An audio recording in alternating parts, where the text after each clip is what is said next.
Hello guys, welcome back to my channel. It's me again, Jennifer Minguelo. I'm a part-time online ESL teacher and a full-time mom.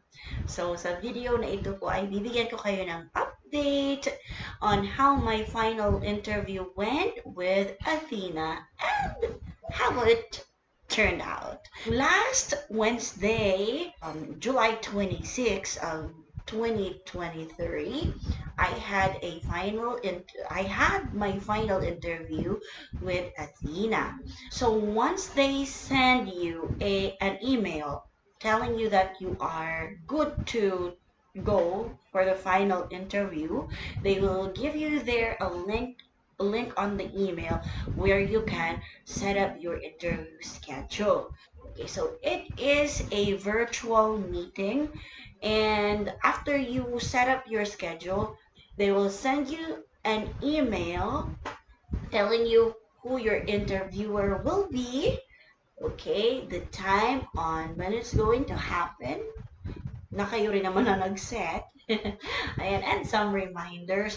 And also, what is good about Athena is that they will even give you links to help you be able to answer questions during the final interview. Like, they will give you the link to their website, ideas on what their EAs do, okay, in the actual work setting.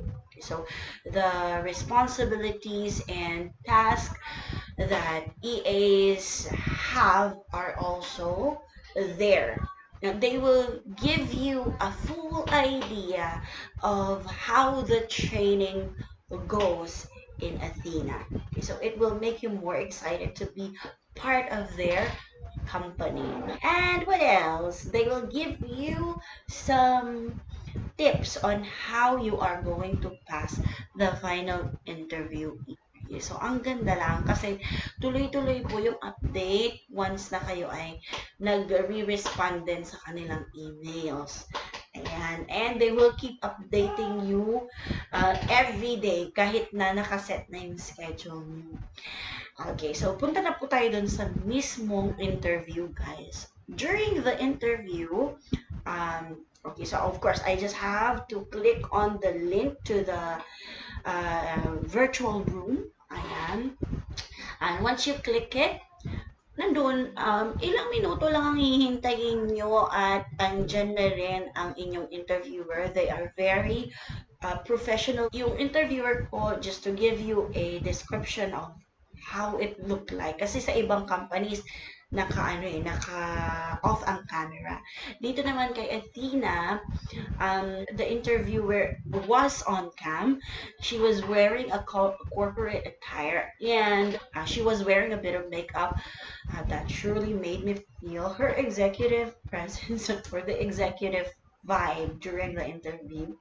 These are the questions, guys. So these are possible questions, but I cannot assure you that we will be asked the same questions in your final interview. Kasi nag-research din ako, guys. And alam nyo ba yung website na Quora, kung saan may mga sumasagot sa inyo din na mga naka-experience? Nakita ko, guys, at hindi talaga siya pare-pareho. It depends on your profile. Kasi these interviewers are really high caliber individuals, and they will definitely know what to ask you to be able to determine your personality and your skills, and if you are fit to do the job, or if you are ready to take on the roles and the responsibilities of an EA. Ayan. So as for me, guys, she asked me why I left my previous companies one by one. So she already have an idea of what I experienced and maybe my skills, perhaps, based on the resume I sent them. So, detalyado talaga yung questions niya, guys, kung ilang buwan ako doon, kung ilang gap yung buwan na wala akong trabaho. So, guys, my tip for you is not to lie, but also not to um, say anything that is not going to help you pass the interview. So you have to sell yourself kahit na may mga weaknesses ka and you know that you're not very much confident about being able to take on the responsibilities just like me. I do not have a background or an experience being an EA. I am not very confident of myself during the interview actually.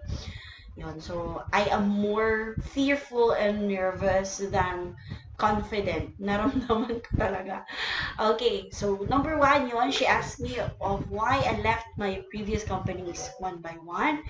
How did you know about Athena? So I told her briefly on how I knew about Athena. What made you interested in applying in this company? What do you know about executive assistants? How do you plan to manage your time between your online teaching job and your job as an EA in case you get hired? What do you think will be the biggest challenge for you working as a virtual executive assistant? Okay, so ito guys, binabasa ko lang sa inyo. Ayan. So, para bigyan ko lang kayo ng mga idea sa mga possible questions. So, dito ako na guys, dito, this is a turn down sa interview ko because I said, sudden internet disconnection, okay, is one of the biggest challenge that I may have.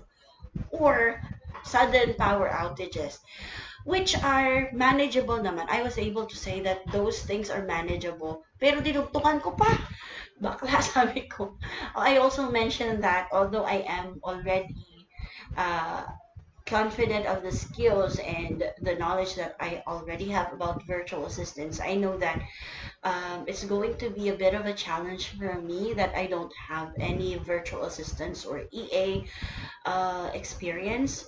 So, but I am ready to take on the challenge because I am a fast learner. So, and again, I gave them a hint that I am also there to be trained. Ayun. So, parang, if reviewing this interview, parang yun ang turn down sa akin. Yung answer na yun. Okay, so maybe it would have been better if I said that.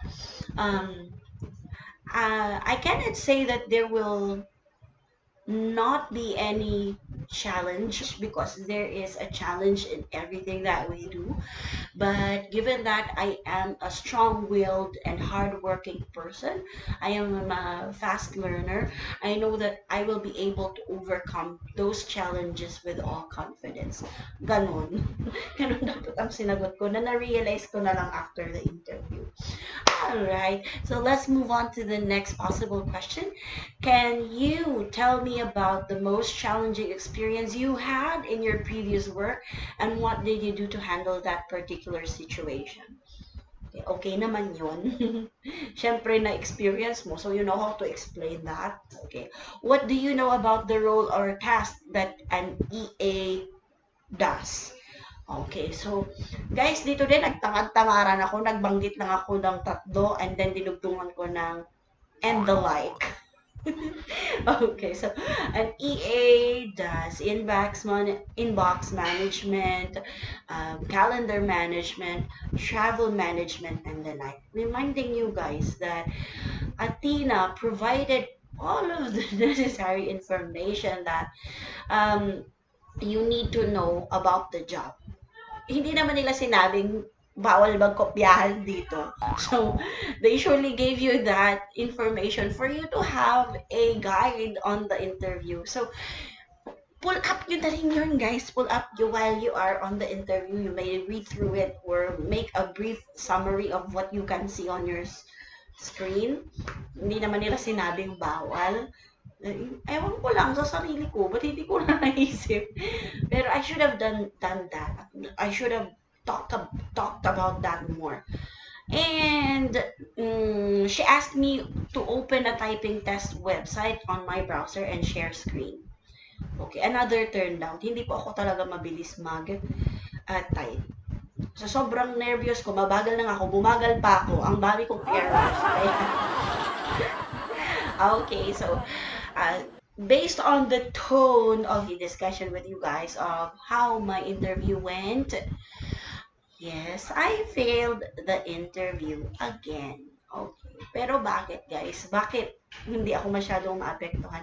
Ang saya-saya ko lang because this is my first time to be interviewed or to reach this stage of my application for a virtual assistance role, and it makes me blessed and very much thankful of the learnings I have had from this final interview, because I know that I will be able to bring all of these learnings in my next application kasi gusto ko talagang maging VA.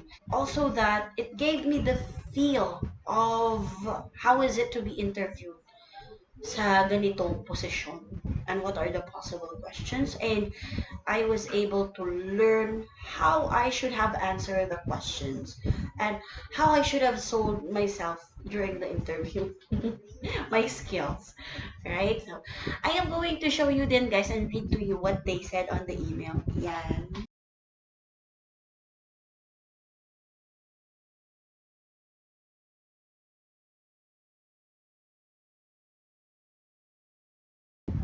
Ang naiyak ako kasi sabi I am really a strong candidate. So and it makes I don't know if this is pre-drafted or if this is what they also send to all of those who do not pass the interview, but I feel that it's talagang personalized according to how the interview went. So thankful talaga ako, guys. Ano din, I am not sad because I still have a job pa naman, and I'm also done with my interview with Concentrix. Hindi ko pa alam kung papasa ako na doon. Not so sure, but I am getting some updates from other um, batchmates who also took the interview, pero wala pa din daw silang update sa mga ibang na-interview na. So, see you again, guys, and thank you for coming to my channel. Thank you very much to my new subscribers and to my increasing number of views sa lahat ng nag-review na aking channel. Welcome to my channel, guys. I can assure you that you can hope for more useful videos like this. See you again next time. Bye!